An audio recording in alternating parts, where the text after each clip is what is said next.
Kelionė venomis. Lėtinė venų liga yra labai dažnas susirgimas, pažeidžiantis apatinių galūnių venų kraujotaką. Šiam susirgimui būdingi įvairūs požymiai bei simptomai. Iki šiol venų funkcijų sutrikimo patogenezė nebuvo pilnai išaiškinta. Naujas požiūris atskleidė esminį leukocitų vaidmenį veninės kraujotakos nepakankamumo ligos procese. Dabar keliaukime į venų sistemą, ko dar niekada anksčiau nesame darę. Veninės kraujotakos vaidmuo grąžinti iš kojų į širdį kraują, kuriame nebėra deguonies.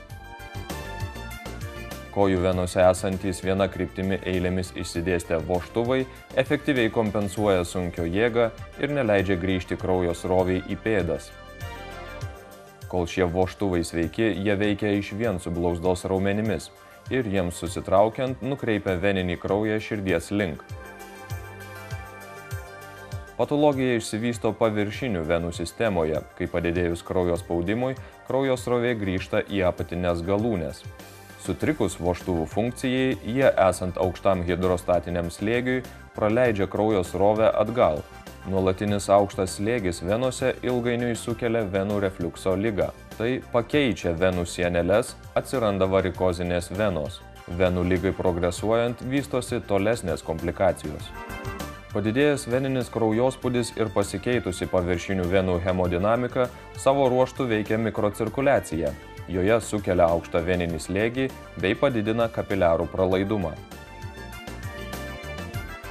Dėl kapiliarų endotelio pažeidimų tarpuose tarp audinių kaupiasi skysčiai, baltymai ir eritrocitai. Prasideda kapiliarų edema bei uždegimas.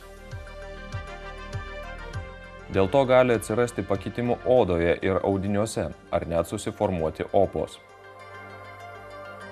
Tyriant odos opų susidarimo mechanizmus, paaiškėjo, kad mikrocirkuliacijos pakitimus sukelia uždegiminė reakcija, kurioje esminis vaidmuo atitenka leukocitams. Sveikų asmenų kapiliaruose leukocitai laisvai cirkuliuoja. Lėtinė venų liga sergančių pacientų kraujo cirkuliacija yra sutrikusi ir dėl šios priežasties pakilęs kraujospūdis venose padeda kapiliarų endotelio ląstelėms pagauti ir prisilipinti leukocitus. Ši leukocitų endotelio sąveika atsiranda dėl įvairių adhezijos molekulių ekspresijos leukocitų ir endotelių ląstelių paviršiuje. Pacientų sergančių lėtinė venų liga šių adhezijos molekulių ekspresija yra labai padidėjusi, o tai sukelia didesnį leukocitų prilipimą bei migraciją pro kapiliarų endotelį. Leukocitų aktyvacija sukelia degranuliaciją, išsiskiria baltymus skaldantys fermentai, sukeliantys sunkų uždegiminį atsaką, nulemiantį mikrocirkuliacijos pažeidimus.